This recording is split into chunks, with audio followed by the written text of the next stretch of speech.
이비인후과 전문의가 들려주는 기코목 이야기, 기코목TV의 진행을 맡게 된 이비인후과 전문의 양산부산대병원 이비인후과 성의숙입니다. 오늘 저와 함께 이야기를 나눌 교수님들도 소개해드리겠습니다. 모두 본인 소개 한 번씩 부탁드립니다. 네, 안녕하세요. 전 서울대학교 병원 이비인후과에서 근무하고 있는 권성근입니다. 네, 안녕하세요.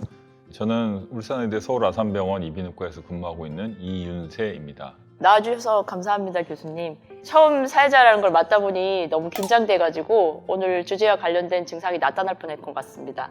숨 쉴 때 이제 하는 소리가 날 만큼 이제 떨리더라고요. 이런 증상이 이제 신생아일 때 나타나는 경우를 후두연화증이라고 하는데요. 오늘은 신생아에게 나타나는 후두연화증의 원인, 증상, 치료에까지 모두 자세하게 알려드리겠습니다. 후두연화증 말이 참 어렵죠? 먼저 구독자님들이 이해하시기 편하게 교수님들께서 용어를 좀 풀어서 말씀해 주시면 좋겠습니다. 이름을 후두 그리고 연화증 이렇게 나뉠 것 같은데 권성근 교수님, 후두가 정확히 뭔가요? 네, 후두는 한자에서 온 용어고요. 목구멍 후, 머리 두 이렇게 써가지고 쉽게 풀어서 얘기를 하면은 기도의 제일 윗부분이다 이제 이렇게 아시면 되겠습니다. 기도니까 당연히 호흡과 관련이 있고 후두 안에는 이제 성대가 있기 때문에 성대를 통해서 발성을 하고 음식을 먹을 때는 성대가 닫히면서 기도를 보호해주는 역할을 합니다. 그래서 다양한 그런 기능을 가지고 있는 기관이 되겠고 목의 정중앙에 위치를 하고 있습니다. 지금까지 후두가 뭔지는 아셨을 것 같습니다. 그럼 연화증이 뭔지만 알면 될 것 같은데요. 이윤세 교수님, 이 연화증은 정확히 어떻게 설명할 수 있을까요? 네, 쉽게 얘기해서 딱딱해야 할 것이 이제 물렁물렁해진다 이렇게 이해를 하시면 될 것 같습니다.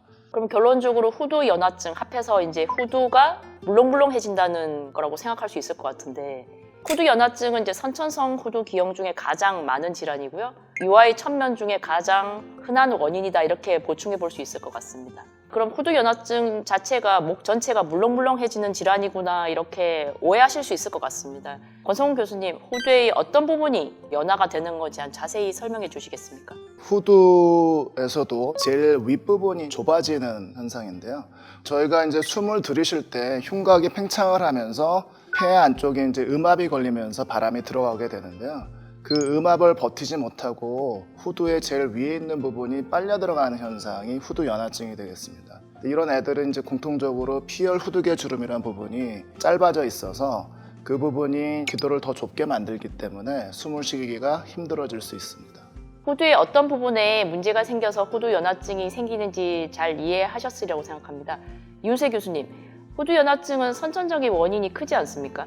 근데 선천적이라고 하면 보통 구독자분들께서 이제 아이가 태어나자마자 증상이 생길 거라고 생각하실 수 있을 것 같은데 어떻게 설명해 주실 수 있으신가요? 네, 일반적으로 그렇게 생각하실 수 있지만은 대부분은 수일 또는 수주 이후에 발생하는 경우가 많이 있습니다. 그리고 한 9개월까지 좀 나빠지다가 대부분은 큰 문제 없이 이제 12개월 경에 좋아지는 것으로 알려져 있는데 길게는 한 24개월 경에 소실되는 경우도 있습니다. 권성훈 교수님, 방금 이윤세 교수님이 후두연화증은 이제 12개월 이후에 없어질 수 있다고 하셨는데요. 그럼 이제 구독자분들께서 그럼 자연히 없어지니까 심각하게 생각하지 않아도 되지 않나? 이렇게 생각하실 수 있을 것 같습니다. 그런데 이렇게 가볍게 볼 문제는 아니죠, 교수님? 네, 이윤세 교수님 말씀대로 이제 돌 정도가 되면은 약 85%의 환자에서는 저절로 증상이 호전이 됩니다. 근데 약 15%의 환자에서는 굉장히 심한 증상을 보이기 때문에 이런 환자들에서는 수술이 필요할 수가 있고요. 이런 환자들은 이제 숨을 쉬기가 너무 힘들어서 성장이 안 된다든지 수유 중에 청색증을 보인다든지 또는 이제 잘 먹지 못하고 사례가 걸린다든지 이러면 이제 아이들이 성장을 할 수가 없습니다. 그래서 이런 경우에는 수술적 치료가 필요하겠습니다. 모든 환자가 다 수술적 치료가 필요한 건 아니고 일부 환자만 수술적 치료가 필요하다는 뜻으로 이해하시면 될 것 같고요. 후두연화증으로 이제 환자가 먹을 때 숨이 차서 제대로 먹지 못하고 이로 인해서 성장 발달이 지연되면 수술을 해주는 것이 좋을 것 같습니다. 또한 다른 원인으로 신생아 청명이 발생할 수 있으므로 빨리 진단을 해야 될 것 같습니다. 그런데 후두연화증이 한 가지만 있는 건 아니라고 알고 있습니다. 1형에서 3형까지 이렇게 세 가지 타입으로 나눌 수 있는데 이윤세 교수님께서 이 세 가지 타입의 각각의 증상에 대해서 어떤 특징이 있는지 말씀해 주실 수 있으신가요?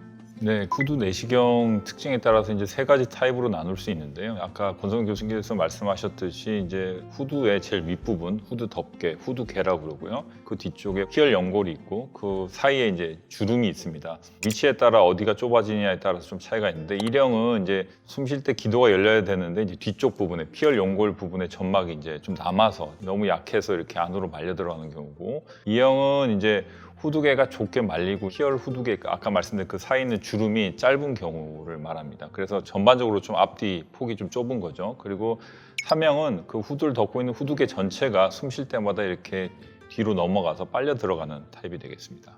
이렇게 상황이 다르다 보니까 1형부터 3형까지 각각의 치료도 달라질 것 같습니다. 증상이 심하지 않을 때는 이제 경과를 보면서 경과 관찰을 하지만 나중에 증상이 심해지면 어쩔 수 없이 수술을 해야 될 것 같습니다. 이번에는 권성근 교수님께서 이럴 때 각각 어떻게 치료하는지 소개를 부탁드립니다. 공통적으로는 피열 후두개 주름이 짧기 때문에 이제 짧은 피열 후두개 주름이 이런 방향으로 있으면 거기에 직각으로 절개를 가하고요. 1형의 경우에는 피열 연골 윗부분의 점막들이 굉장히 과다하게 많이 있는 경우가 많습니다. 그래서 그 부분들을 제거를 해줘서 빨려 들어가지 않게 해주는 게 목표가 되겠고요. 2형의 경우에는 후두개가 굉장히 좁고 길게 말려 있습니다. 그래서 기도의 모양이 이렇게 넓어져 있어야 되는데 이렇게 말려 있기 때문에 말려있는 양쪽 가장자리 부분을 제거를 해주는 그런 수술을 이제 제1형에 더해서 이제 시행을 하게 되겠고요. 그다음에 후두개가 이렇게 있으면 빨려 들어가는 거거든요. 그러면서 이제 자기 기도를 막는 거라 빨려 들어가지 않게 더 앞부분에 혀 뿌리 쪽의 점막과 같이 꼬매주는 수술을 시행하게 됩니다. 여기까지 들어보신 구독자님들께서 이제 어른도 아니고 이렇게 너무 조그만 애기인데 수술을 하는 게 또 걱정도 되시고 또 힘들게 수술을 했는데 나중에 이제 문제가 생기는 건 아닌지 이런 거에 대해서 걱정을 많이 하실 것 같습니다. 윤세 교수님, 좋아지는 건 맞는 건가요? 예, 다행히 빠른 시일 내에 회복되는 편입니다. 그런데 이제 수술을 하다 보면은 뗀 부분이 오히려 더 일시적으로 부을 수가 있습니다. 붓게 되면은 오히려 더 기도가 좁아져서 호흡곤란이 발생할 수 있기 때문에 수술 후에 관리를 좀 잘해야 됩니다. 그래서 수술 직후에 아주 심한 경우에는 중환자실에서 관리하는 경우도 있습니다. 하지만 대부분은 이제 경과가 좋으면은 곧장 퇴원하게 되고 외래에서 주기적으로 관찰만 하시면 됩니다. 드물게 증상이 생각보다 빨리 좋아지지 않아서 재수술하는 경우도 있고 다른 이제 여러 가지 동반 기형이 있다거나 그래서 치료가 잘 안 될 경우에는 기관 절개술 등의 다른 수술이 필요할 수도 있습니다. 근데 제일 중요한 거는 이제 환자가 정상적으로 잘 자라면은 골격이 튼튼해지기 때문에 앞에서 말씀드렸듯이 이제 생후 1세 이후에 대부분 호전되기 때문에 지나치게 걱정하실 필요는 없습니다. 지금까지 권성근 교수님, 이윤세 교수님과 함께 후두연화증의 기본 개념부터 원인, 치료 방법까지 자세히 알아보았습니다. 교수님들 오늘 말씀해 주신 내용 중에 구독자분들이 병원에 가기 전에 이것만은 꼭 알았으면 좋겠다 싶으신 것을 복습 차원에서 다시 한번 짚어주시면 좋을 것 같습니다. 먼저 권성근 교수님 한번 짚어주실까요?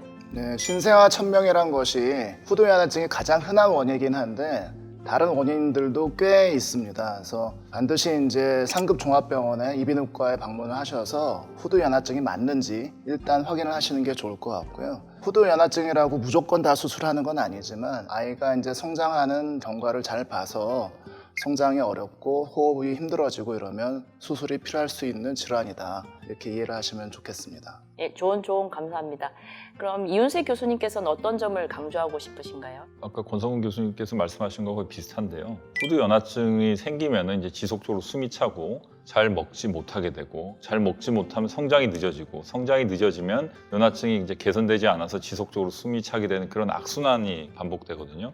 후두연화증 치료에 있어서는 이 악순환을 끊는 게 가장 중요합니다. 그래서 보호자분하고 의료진이 잘 돌봐줘서 아이 스스로 잘 성장해서 이런 악순환을 끊으면 좋겠지만은 그렇지 않을 경우 수술이 도움이 될 수 있습니다. 그래서 너무 처음부터 걱정하지 마시고 숨이 차거나 숨소리가 거칠다 그러면은 이비인후과를 방문해서 한번 확인해 보시는 게 좋을 것 같습니다. 두 교수님께서 짚어주신 부분들을 잘 기억해 주시면 좋을 것 같습니다. 요즘 진료를 볼 때 깜짝 놀랄 때가 많은 것 같아요. 보호자분이나 환자분들께서 스스로의 병에 대해서 너무 잘 알고 계시더라고요. 그만큼 이제 정보를 열심히 찾아보신다는 얘기겠죠. 저희 기코목TV의 오늘 영상이 여러분이 찾고 있는 정확한 정보 중에 하나가 되었으면 하는 바람입니다. 이비인후과 전문의가 들려주는 기코목 이야기. 기코목TV 오늘은 여기까지입니다. 기코목TV 구독, 좋아요, 알림 설정 부탁드립니다.